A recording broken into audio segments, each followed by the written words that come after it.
We are not professing to tell you the complete story of these activities.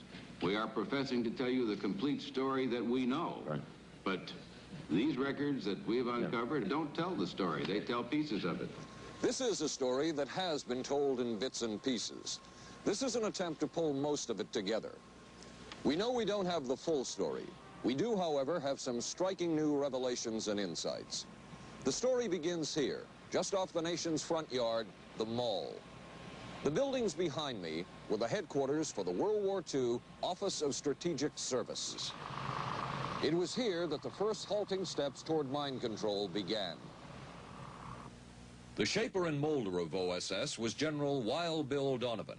He said of his group's work, "We may have made mistakes, but we were not afraid to try things that were never done before."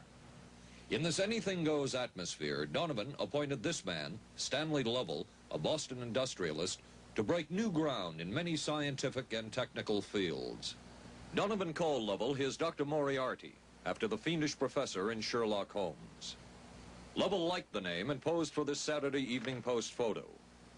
He later wrote of his OSS job that it was, quote, to stimulate the PEC's bad boy beneath the surface of every American scientist and to say to him, throw all of your normal law-abiding concepts out of the window. Here's a chance to raise merry hell. It was in this atmosphere that the search for mind control began. This bizarre man would be an active participant in that search over the next 2 decades. His name is George White, an OSS captain who had formerly been with the Bureau of Narcotics. In his diary, seen here publicly for the first time, White left a legacy of the darker side of American intelligence work. He received his early OSS training at the British-run school at Oshawa, Canada, the same school where Ian Fleming, the creator of James Bond, was trained. White referred to the school in his diaries as the Oshawa School of Mayhem and Murder. Mike Burke, former OSS colleague of White's and now president of Madison Square Garden Center.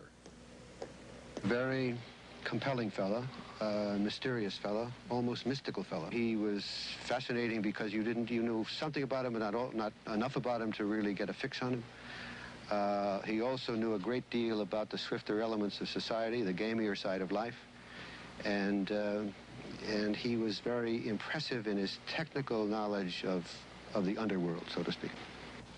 He said, one of our men gets beat up. He says, you have to act real fast and teach these guys a lesson.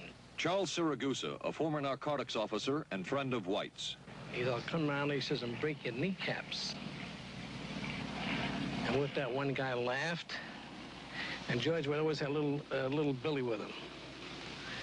And this one guy sort of naked. George White turned around and whapped him across the neck with it.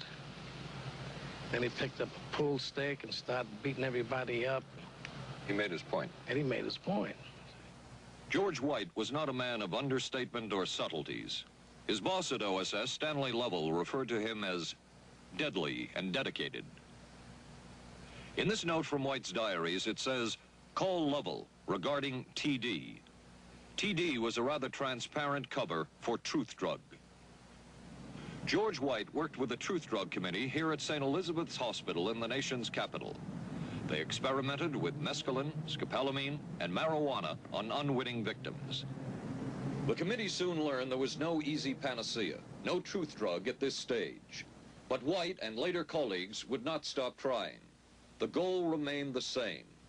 As this 1952 CIA memo says, the aim is controlling an individual to the point where he will do our bidding against his will, and even against such fundamental laws of nature as self-preservation. But it was a discovery here in Basel, Switzerland, at Sandoz Laboratories by Dr. Albert Hoffman that led the intelligence agencies of America to believe that they had found the panacea.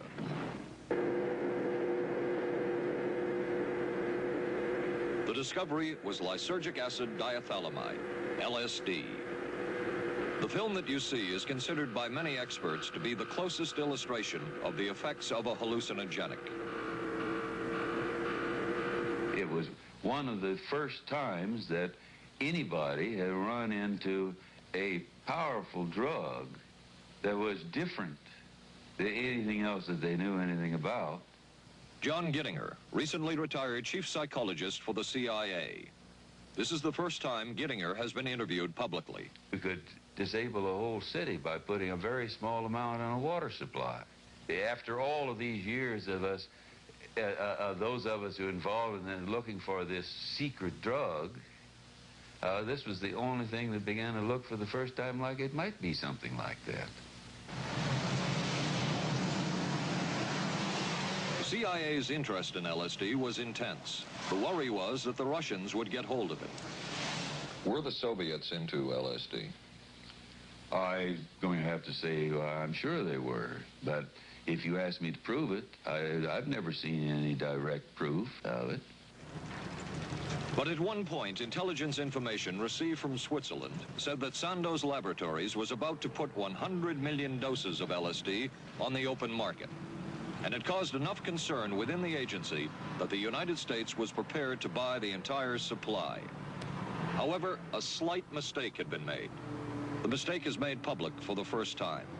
I just found out on a new CIA document that there were no such large quantities of LSD on the market. John Marks has filed numerous Freedom of Information suits against the CIA and has unearthed much new material.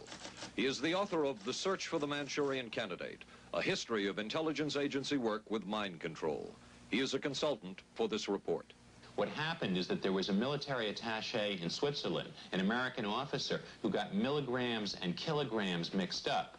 In other words, he made a mistake of thinking 1/1000th of a gram was the same as 1,000 grams, which is a mistake of 1,000,000 times. So when the CIA got the intelligence that there were 100 million doses on the market, in fact, there were 100 doses.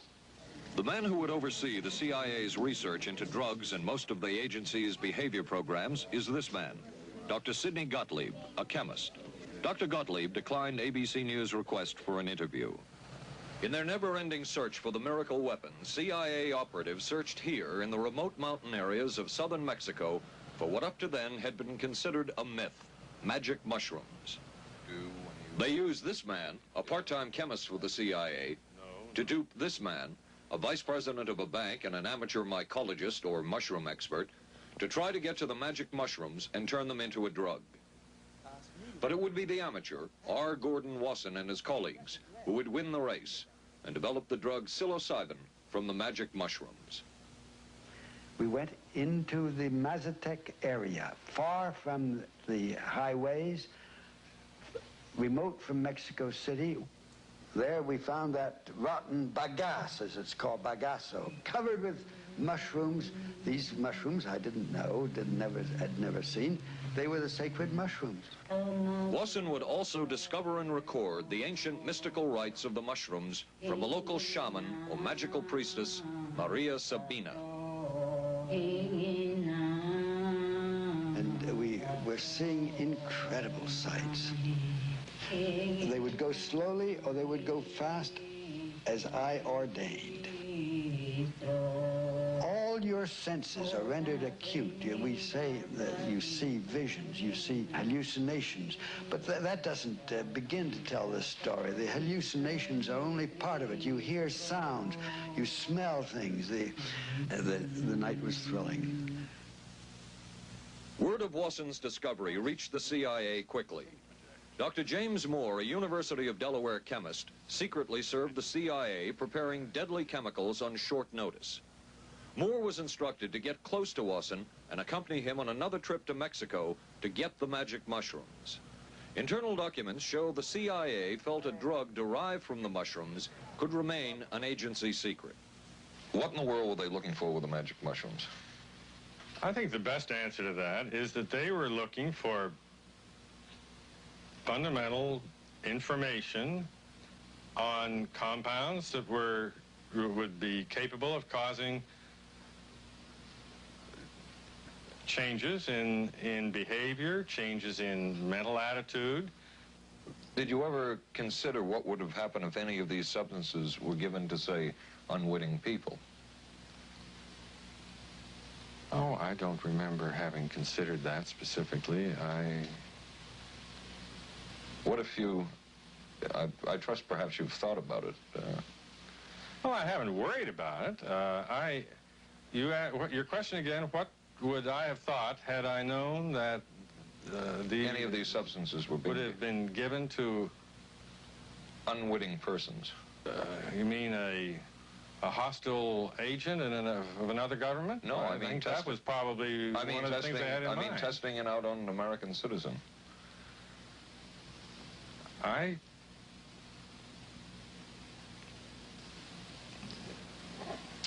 I guess I must seem very, very cold-blooded about this, but I don't recall ever having been very much preoccupied with that issue.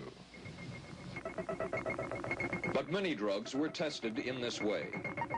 A decision was made at the highest levels of the CIA to do testing on unwitting Americans. As one CIA document says, such testing would be operationally realistic. A former CIA official who worked on these programs describes for the first time how the decision was made. He did not wish to be filmed or recorded. Thus his remarks are read by someone else. I think every last one of us felt sorry to attempt this kind of thing. We knew we were crossing the line. Every decent kid knows he shouldn't steal, but he does it sometimes. We knew damn well we didn't want anyone else to know what we were doing. The decision was made to do testing on unwitting victims. It was decided they should be on the fringes of society because they were most vulnerable. It was the borderline underworld, prostitutes, drug addicts, and other small-timers who would be powerless to seek any kind of revenge in case they found out. And as their predecessors had a decade earlier, the CIA turned to George White for help. White was now a high-ranking narcotics official, and by this time the stories about George White were legendary. So the waiter says, "You may I help you, monsieur?" And George White was busy talking with me. Paid no attention to the waiter, so the waiter tapped him on the shoulder, says, "May I help you, monsieur?" George White turned around, whipped his gun out, and stuck it in the guy's face like this in this crowded restaurant. George White did not mind bending the law, and he knew the street well. He was the ideal choice for what the CIA had in mind. We were Ivy League, white, middle class. We were naive, totally naive about this, and he felt pretty expert. He knew the whores, the pimps, the people who brought in the drugs. White set up so-called safe houses for the CIA in New York, here in Greenwich Village, and later in San Francisco, in this hotel, and in an apartment atop Telegraph Hill with a commanding view of San Francisco Bay. While the existence of these safe houses was disclosed last year, details of what took place within them has not been told. A former CIA official who worked in the safe houses reveals that they were used not only for drug testing, but to study sexual behavior and how it could be used to manipulate people. We did quite a study of prostitutes and their behavior. How do you take a woman who is willing to use her body to get money out of a guy to get him to talk about things which are much more important, like state secrets? We learned a lot about human nature in the bedroom. We started to pick up knowledge that could be used in operations. There would be victims in all of this, but as the agency knew, they couldn't fight back. Some entries from George White's diaries. Clarice gets horrors. Janet, sky high. As one agency memo says, we have no answer to the moral question. The safe houses were not the only testing grounds. Millions of dollars would be spent on LSD research at universities throughout the country. And word would begin to spread on campus about this so-called mind-blowing drug. And suddenly, there was the counterculture of the 60s. I give the CIA a total credit for sponsoring and initiating the entire consciousness movement, counterculture events of the 1960s. Dr. Timothy Leary, the 1960s Johnny Appleseed of LSD. The CIA funded and supported and encouraged hundreds of young psychiatrists to experiment with this drug. The fallout from that was that the young psychologists began taking it themselves, discovering that it was an intelligence-enhancing, consciousness-raising experience. I know that some of the studies in which the CIA had supported, used as subjects people who later became strong proselytizers of LSD. So in that sense, yes, I think it did sustain the perpetuation of the use of the drug. And it's rather ironic, isn't it? The counter case that I would make in relationship to that is to remember that the people who were doing the research were people who would be doing the research regardless of who was the sponsor. I don't think anybody working in that time in the remotest ever thought that it would blow up into the kind of thing that it did.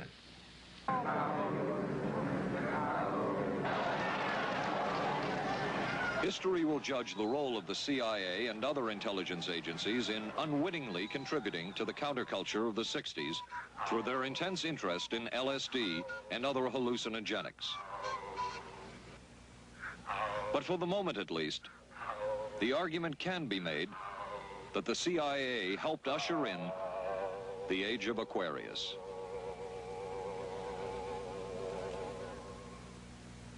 Covering a span of history such as we are in this report, one can get sidetracked by the so-called glamour and mystery of espionage work or by the exotic qualities of some drugs. But what you can't lose sight of is what all of this would mean in terms of individual human beings. There would be deaths, there would be long-lasting and harmful effects. The best-known case is that of this man, Frank Olson, a chemist employed by the Army Chemical Corps, who in 1953 was slipped LSD unknowingly at a meeting with CIA officials. Shortly after that, Olson went into severe depression. He ended his life at this New York hotel by diving through a shaded closed window in his 10th floor room. Frank Olson was the first known fatality in the CIA's LSD program. Olson left behind a widow, Alice, and 3 children, but it would be years before they learned the real story of his death. Shortly after his suicide, Alice Olson was visited by Dr. Sidney Gottlieb, the man who had administered the drug, and by Robert Lashbrook, his deputy, who was the last person with Frank Olson the night of his death. It was probably to check me out and see whether I was handling myself and handling the situation, whether I was hysterical. And I'm sure they left the house feeling ever so much better because I had been gracious and hospitable to them, so that I must have played right into their hand and made them feel fine. 23 years later, how did you feel about that meeting? My anger was unbelievable at how I had been duped for this length of time, and the anguish which was unnecessary. Anyone who knew during all of those years never told Alice Olson the real story of her husband's death. She would discover it by accident more than 2 decades later. In essence, it was a 22-year-long cover-up. Lyman Kirkpatrick was Inspector General of the CIA at the time of Frank Olson's death. But had not the Olson case occurred within the secret confines of the CIA, would not this case have been a prosecutable case? Perhaps manslaughter? I would think definitely prosecutable, and certainly from the point of view of Mr. Olson, why it should probably have been actionable. Frank Olson's suicide slowed down the CIA's testing of LSD and other drugs, but only momentarily. The CIA was not the only government agency interested in the possibilities LSD and other drugs presented for mind control. The Army Chemical Corps first started working with the CIA and then branched off on its own. It too tested drugs on unwitting victims, and a death would result. The case of this man, Harold Blower, a tennis pro, seen here with his daughter Elizabeth, is well known. In 1953, Blower was a private patient at the New York State Psychiatric Institute. He was given 5 injections of a mescaline derivative that was being tested secretly for the Army Chemical Corps. With the 5th injection, Harold Blower died. As with the Olson case, a 22-year cover-up followed, until finally the Army admitted the real details of Blower's death. Since the initial news stories of Harold Blower's death, close to 5,000 documents, previously classified, have been released by the Army and obtained by ABC News. They provide valuable insight into Army activities at the time of Blower's death and where the Army went from there with their own drug testing program. From a previously classified deposition of Dr. James Cattell, who administered the mescaline derivative, on the purpose of the drug testing, to produce symptoms similar to those that you see in schizophrenia, on how much the patient knew about all this. We didn't delineate all the possibilities of what might happen because then you contaminate your experiment. Cattell then relates that he never even knew what drug he had given Harold Blauer because of the secrecy of the Army experiments. We didn't know whether it was dog piss. This was secret. This was a secret. We weren't in on it. We asked Blauer's daughter Elizabeth for her reaction. What? How can anybody react to that? I mean, that is so far from what you'd expect from a human being, never mind a doctor, never mind a professional specialist who's supposed to care about people's minds. It's unbelievable.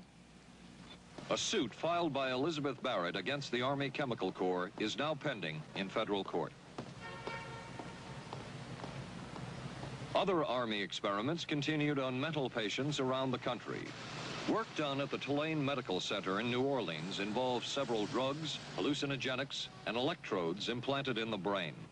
The chief researcher was Dr. Russell Monroe, now head of the psychiatry department at the University of Maryland. These are various progress reports written by Dr. Monroe and recently obtained by ABC News. From one of the progress reports, a report of a woman who had electrodes implanted in the brain and was then given LSD and other drugs. She became agitated, cried, lapsed into a trance-like state.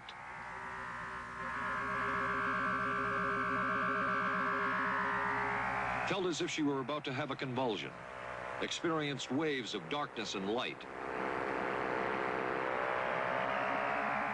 had bizarre sensations in her neck and legs, said somebody was trying to manipulate her body. At this point, Dr. Monroe wrote that the woman was obviously having paranoid ideas. As a layperson, perhaps you can enlighten me. What therapeutic effect would the type of experiment that I just described have on a patient? Well, the therapeutic effect would be indirect. Was this patient aware that she was being given LSD? Yes, I mean, they were told that they would be given some medication, and they specifically LSD? Well, we told them, I don't think that they would have even known what LSD was then at the time. They were told that they were going to they would be given some medications which might make them feel worse. Dr. Monroe, what do you think the Army Chemical Corps was looking for in all of this testing? They were looking for an incapacitating agent, an agent that would not harm the person permanently, but would incapacitate them temporarily. That seemed like a humanistic way to wage a war, if war is necessary.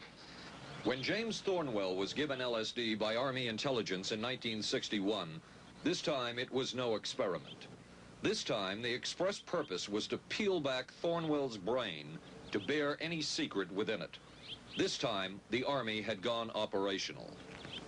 Thornwell, as reported on ABC last January, was an Army private stationed in Orléans, France. Classified documents were missing from his unit. Thornwell became a suspect. His 2.5-month interrogation included administration of sodium pentothal, hypnosis, isolation, and deprivation of sleep. Army documents obtained by ABC News refer to this interrogation as conventional.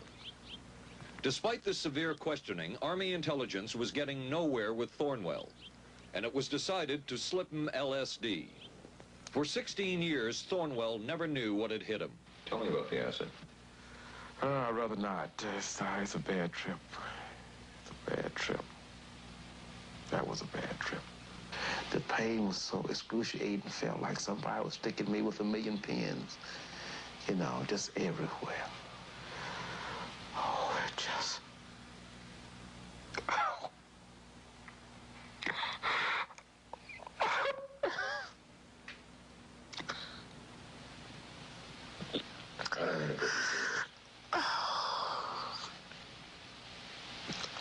Do you want to stop for me?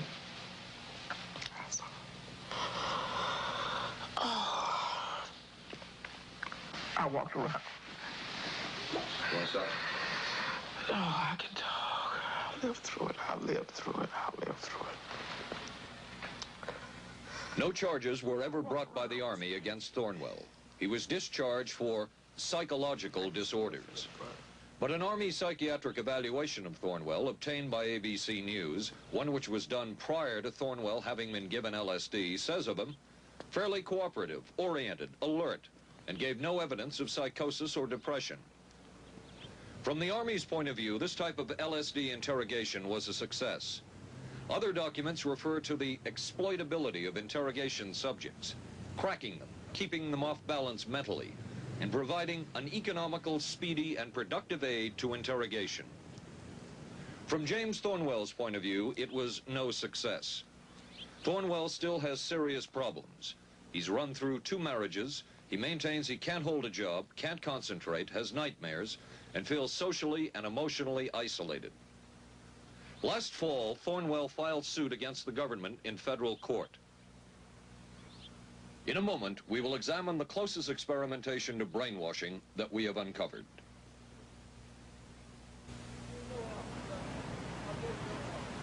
By far, the most chilling experiments we have uncovered took place at this Gothic estate called Ravens Crag, halfway up Mount Royal in Montreal. It houses the Allen Memorial Institute of Psychiatry of McGill University. It was here that the CIA funded a series of experiments, severe experiments. The work was done by the Institute's then director, Dr. Ewan Cameron. It is the closest experimentation to brainwashing yet disclosed. His work, unprecedented in psychiatry, consisted of 3 areas which he called sleep therapy, psychic driving, and the ultimate depatterning. Dr. Maurice Dongier, current head of the Allen Memorial Institute. In his psychic driving, so-called type of therapy, he would give the patient intensive electric treatment in order to make the patient regress deeply, become forgetful, and then he would attempt to implant new ideas in the mind of the patient.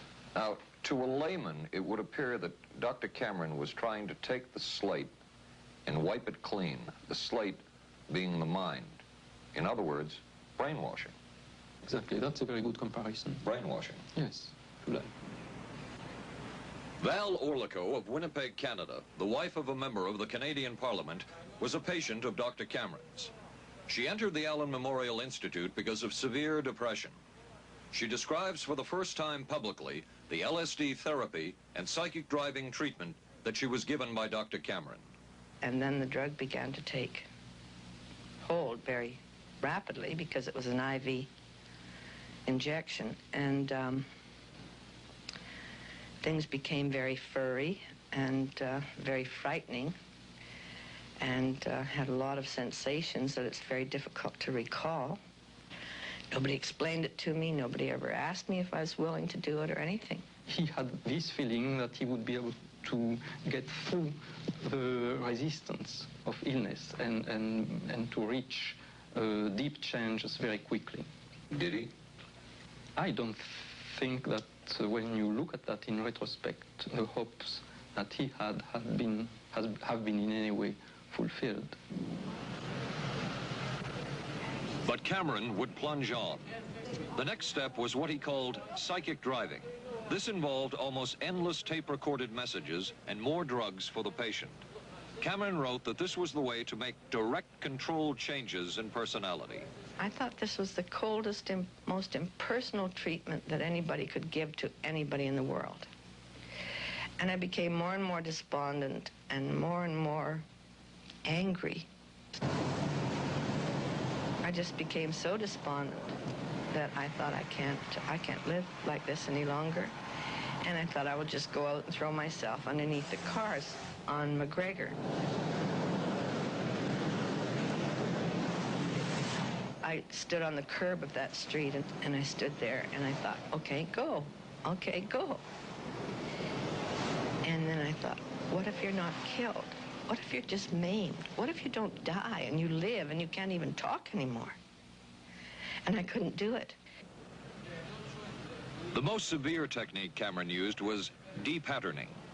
He described it as breaking up the existing patterns of behavior by means of intensive electroshock therapy with prolonged periods of sleep. He carried out these experiments in something he called the sleep rooms. People in there were like babies. They cried and they were very disoriented. And we were very afraid of the sleep room. We used to walk very carefully against the side of the corridor that was opposite the sleep room with our backs to the wall when we'd go by. Cameron used this combined sleep electroshock treatment on patients as long as 30 days. One patient he kept asleep for 65 days. Cameron retired, and his successor, Dr. Robert Cleghorn, ordered a follow-up study on the patients treated with Cameron's de-patterning method. It showed that it was no more beneficial in its result than the use of more conservative methods. But the follow-up study showed that 60% of those who had been de-patterned still had amnesia for periods of anywhere from 6 months to 10 years. That's quite a memory loss, isn't it? That is a memory loss. Indeed it is. It's I think, more than desirable. In retrospect, does Dr. Cameron's experimentation and his treatment appear harsh? I would say yes. I mean, this forceful type of approach that I was describing to you is definitely, it can be said that it's harsh.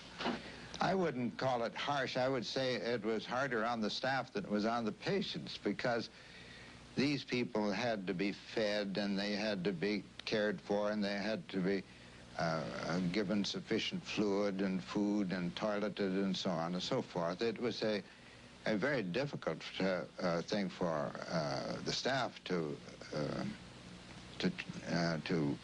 follow these patients properly and see that they did well.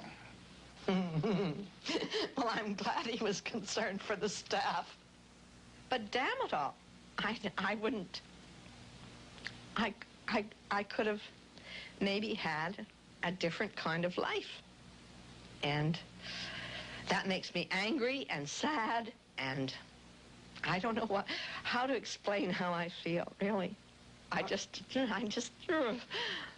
How did you feel when you learned that Dr. Cameron's experimentation was financed by the CIA? Well, I thought... Oh, I can't even use the word that I thought, because I thought, that bastard. And he was too smart. He knew who he was working for. And, excuse me, but I just, I just can't, sometimes I can't believe it, and yet I know it's true. If you had the opportunity to say something to the people at the Central Intelligence Agency who financed this study, what would you say? I realize the CIA is a very important organization and they have a very important job to do, but God, it surely doesn't have to be done on people who are totally incapable of knowing what's happening or having any defense against it. And I can't imagine the mentality of people who would do this. I just can't. As for Dr. Cameron, he died in 1966 while mountain climbing. A colleague wrote of Cameron, "For him, the ends justified the means. And when one is dealing with the waste of human potential, it is easy to adopt this stance." Dr. Cameron seemed ideally suited for what the CIA had in mind. It was the Cold War, and especially the trial of Joseph Cardinal Mindszenty, who was forced to testify in a Hungarian court that he was a spy. And then later, the Korean War, with the coerced and mainly fraudulent confessions of American servicemen. My generation took place on the... That would spark intense interest in intelligence circles about brainwashing. The CIA secretly commissioned a study of communist brainwashing methods at the Cornell University Medical Center. A leader of that study was Dr. Lawrence Hinkle. He explains first the Russian method of controlling and breaking a person. Absolutely isolated from everyone else, with one man whose job it is to get you to write the extent to which you are a criminal. In this setting, you can get people to do most anything, do you see? because you don't have to lay a hand on them. And by the time you get through and you go up before the judge, the fellow says, were you a spy? He says, yes, I was a spy. The Chinese never really had this kind of a state police system. They would get him in, and all this fellow does is ask you to write, rewrite, and talk to him about your whole life. Graduated from pilot training in 1949. While the purpose of the study was to find out about communist brainwashing techniques, CIA documents show that the agency was interested in developing mind control methods of its own to precondition and control Chinese living in this country to be sent back to their homeland as CIA agents. What do you think they were looking for? Well, I think they weren't looking for agents or anything like that. Yet the agency's perception of the work you were doing, in CIA documents we have examined, it says that the project that was being done here, they intended to use everything learned about the new agents to induce them to, quote, to perform acts of a complex, purposeful nature. Yeah, but that was never done. The effects of which may be out of keeping with the individual's previous behavior. That sort of thing was never done. Those people were not, that was, when they first came here, the first people they sent up to see us, you see, were operational type people from the CIA with some rather wild ideas. Okay, this is their perception of it, if I could just continue. No, it wasn't their perception of it either. No, it wasn't. Dangerous to his being, contrary to any previous consciously expressed intentions and interests, contrary to the good of the individual, and subversive to the goals for which he is consciously working. I understand all this talk. But the situation was, you see, those things were never done because of wise people on both sides. We were not able to do this nor interested in it. They were, though. Some of the low-level people were, but the high-level people were not. Tell you the truth. But documents clearly show that the CIA was attempting to develop agents over whom they had as much control as possible. Agents who would perform tasks contrary to their own good. Normally conditioned American who's been trained to kill and then to have no memory of having killed. His brain has not only been washed, as they say, it has been dry cleaned. Is a Manchurian candidate, controlled by others to do things against his will, possible? It was a remarkable film because, as far as I'm concerned, it made something totally impossible seem absolutely credible. I would say the answer is yes, but there are many qualifications to that. Dr. Milton Klein, a psychologist, a clinical and experimental hypnotist, and unpaid consultant to the CIA. The qualifications would be the subject selected to produce the kind of behavior that you wish, the amount of time, the procedures that are utilized, and the motivations of the people who are designing, executing, and administering the procedures. You're asking whether an individual can be, under hypnosis, influenced, coerced, persuaded, shaped to perform an antisocial act, or a destructive act, or an act of violence. My answer would be yes. Captain Marco, will you be good enough to lend Raymond your pistol, please? Yes, ma'am.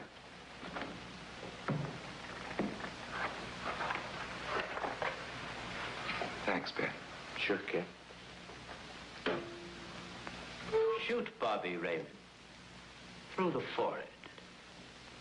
Yes, ma'am.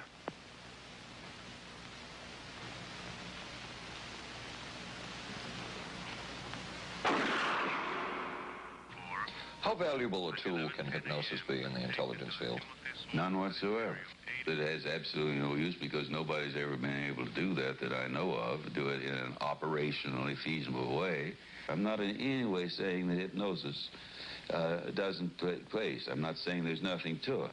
I would say that most government agencies concerned with intelligence operations have been looking to hypnosis as a tool for a variety of purposes, one of which is to carry out and to execute certain intelligence operations on a basis where they would not have to rely completely on some of their own emotional reactions. Actually, would that entail murder? It could, if you consider that an act of killing someone under circumstances of war is murder. I think one has to define what that means. Under circumstances of peace? Under circumstances of peace, it would be murder. Another former CIA agent says that Fidel Castro at one time was considered as a possible target for a Manchurian candidate. Castro was naturally our discussion point. Could you get somebody gung-ho enough that they would go in and get him? But if you have 100% control of a guy, you have 100% dependency. If something happens and you haven't programmed it in, you've got a problem. So in the end, it was decided that a Manchurian candidate was not feasible. But the search for mind control continued. But could the mind be controlled? Perhaps not. But is human behavior predictable? In this area, the CIA did make a significant breakthrough. A personality assessment system designed by the agency's chief psychologist, John Gittinger. It comes close to being able to predict how humans will behave. It's really a descriptive system, an attempt to try to describe personality in a relatively systematic way so that hopefully you can get some kind of an idea to predict what the behavior between different kinds of individuals. Gittinger's system had many uses in intelligence work. One was to draw personality portraits of world leaders. Using Gittinger's system, the agency concluded the Shah of Iran is a brilliant but dangerous megalomaniac whose basic problems resulted from an overbearing father. And there were other applications. Your assessment staff played a key role in helping other governments pick their police intelligence agencies, including, we've learned, the Korean CIA, Uruguayan National Police. Can you tell us about this? No. Author John Marks. The former #2 CIA man in Uruguay told me how in 1966, John Gittinger and an assistant traveled down to Uruguay and gave the tests in order to select members of the Uruguayan intelligence service. A psychologist who used to work for the CIA told me in 1961 he personally traveled to South Korea as part of an American CIA effort to set up the Korean CIA and to give the personality tests to candidates for the Korean CIA to choose the best man for their secret police. But one of the basic functions of Gittinger's system was finding the vulnerabilities of an agent, a double agent, or a potential agent. In its applicability to intelligence work, isn't the PAS system looking for a person's soft spot? Well, of course, the answer to that is yes, but I hasten to say soft spot. This is what I consider a negative word. Of the hundreds of behavioral projects undertaken by the CIA, Gittinger's appears to have been one of the more successful and more conventional. Other experiments were not as conventional. Neurophysicist Dr. Jose Delgado was financed by the Office of Naval Research. In this experiment, the bull is sedated. Electrodes are implanted in its brain. Delgado transmits an electronic impulse to the center of the bull's brain. Delgado has remote control of the animal. Recently released CIA documents refer to the feasibility of remote control of animals and that special investigations will be conducted toward the application of selected elements of these techniques to man. Other areas were examined through the 60s and 70s. Brain surgery, psychosurgery, creation of amnesia, parapsychology, manipulation of genes. Even though past and present CIA officials have indicated this kind of work ended in 1963. Whole truth, nothing but... And one of those who took part in these programs. Thank you, sir. In 1977, a Senate subcommittee heard testimony from many of them, but the testimony was not that revealing. According to one of them, they agreed amongst themselves to keep the inquiry within bounds that would satisfy the committee. Former narcotics officer Charles Siragusa says that he was asked to limit his testimony by the man he reported to at the CIA. He wanted me not to say anything. To perjure yourself. That's right. Well, either that, I'd have to perjure myself or take the Fifth Amendment. And I'm not about to take the Fifth Amendment for anybody.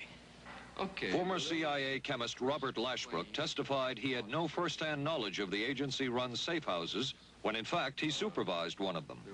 And according to George White's diaries, was at a safe house when White conducted what he called an LSD surprise experiment. Dr. Sidney Gottlieb, whom we recently filmed near his California home, oversaw many of the CIA behavioral programs. He retired in 1973 and destroyed the records of this work. In sort of a valedictory letter, Dr. Gottlieb wrote that he and his colleagues had been able to maintain contact with the leading edge of developments in the field of biological and chemical control of human behavior. Dr. Gottlieb also testified before the Senate subcommittee, but from an anteroom where he could not be filmed because of what his lawyer termed health and cardiac problems. Dr. Gottlieb declined ABC News' request for an interview. And what of George White, the man who helped the agency in so many of its programs? He would retire here to Stinson Beach, California. And shortly before his death, he wrote to his boss at the CIA, Dr. Sidney Gottlieb, and summed up his career by saying, "It was fun, fun, fun.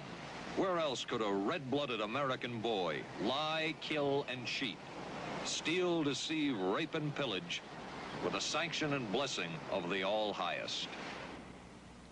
Has mind control been achieved? From all of the available evidence, it appears doubtful. The human will has prevailed up to this point. But as we have seen, work is continuing in this field, work that we still don't know very much about. How deeply are the Russians and other dictatorships into all of this? We really can't say, and the CIA is reluctant to give out information about it. But the basic question remains, what place does all of this have within a democracy? One final point should be made. As one of the persons who worked on these programs told us, we are very capable, conscientious, and very dedicated scientists working for our country. Their work speaks for itself. This is Paul Altmeyer for ABC News.